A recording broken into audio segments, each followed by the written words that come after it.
In the name of the God whose mercy is profound, whose kindness is everlasting, I'm really grateful to have been given the opportunity to speak on an important issue that affects the lives of millions of people.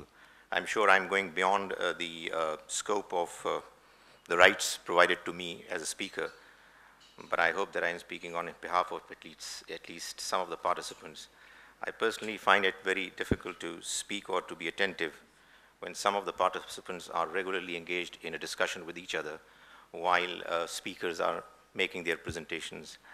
I'm not too sure what can be done about it, but I hope that in the next few days, when somebody is speaking, the rest of the people are listening attentively, because it really hampers the process of understanding.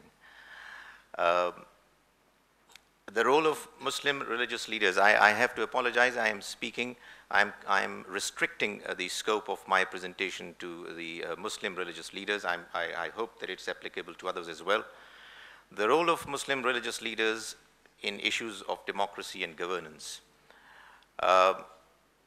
My presentation has to do with the observations that I have made in my own country, that is Pakistan. They may or may not be applicable to countries different from mine, but of course it's always a good idea to share views and experiences that might help in coming up with solutions. What media communication do Muslim religious leaders employ? Well, first of all, there are madrasas, which are religious seminaries, which educate people, and there are hundreds and thousands of people who get educated through these institutions, and the number is proliferating, which of course makes them a very important group of people who influence the common man. There is this famous word which some of you probably might not know what the meanings are, fatwa, which is actually a religious decree which is given by a scholar to the common man. And I can tell you that in religious societies, religious Muslim societies, fatwa means something more than even the local law. It is as if, you know, the final word on the subject has been given. So people who are religious leaders and scholars, they are able to influence the lives of the common man by giving a religious decree which causes them to believe that that is what the ultimate truth in this matter is. The mosques are an institution where people gather for 5 times a day, but more importantly on Friday's sermons, which is a religious requirement for the Muslims to attend. The information that is disseminated is of course taken very seriously by a large number of Muslims, and within the mosques there are people who continue to seek guidance from the religious leaders. Religious congregations of people, of groups, religious groups, like weekly congregations, occasional congregations on different important Muslim occasions, and there are annual congregations where religious leaders speak, and what they speak is taken extremely seriously by the common people who go there to attend. There are religious journals which are written weekly, monthly, and annually, and they are read with keen interest by a number of people, and they are influential in shaping the lives and ideas. Newspaper articles are also one source, and now in the recent times, radio and television appearances of religious leaders have caused to be a very important process of influencing the masses. What exactly is it that gives Muslim religious leaders power to influence the common man? I'm sure that probably it's true for other religions as well. There is this perception amongst the masses that the religious leaders are speaking on behalf of God. So God doesn't appear himself.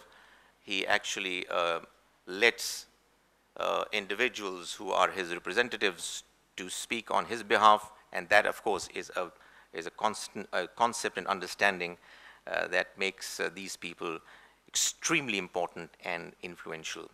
There is this constant repetition of the message with religious arguments, which is presented in the religious congregations, which enables the common man to be convinced that what is being presented is religious and therefore is God's final word on the subject.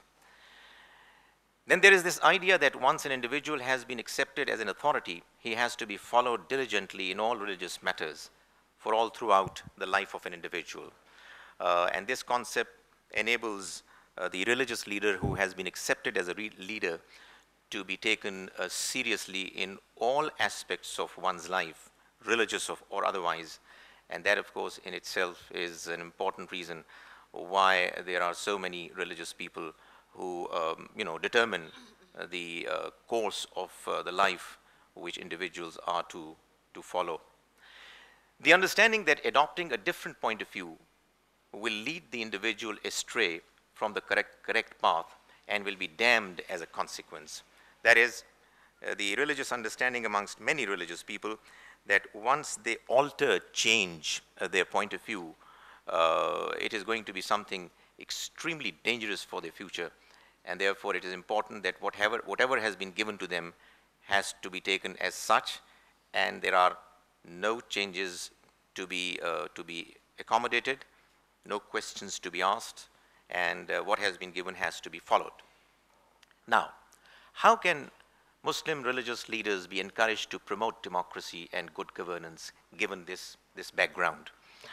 Well, by presenting before them Islamic arguments to show that both democracy and good governance are very much Islamic ideals.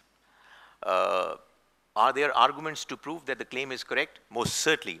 There are arguments from within the Quranic text and from the sayings of the Prophet, may Allah's mercy be on him, which give Muslims good reason to believe that democracy and good governance are not necessarily modern concepts which have to be adopted because the faith did not give any guidance.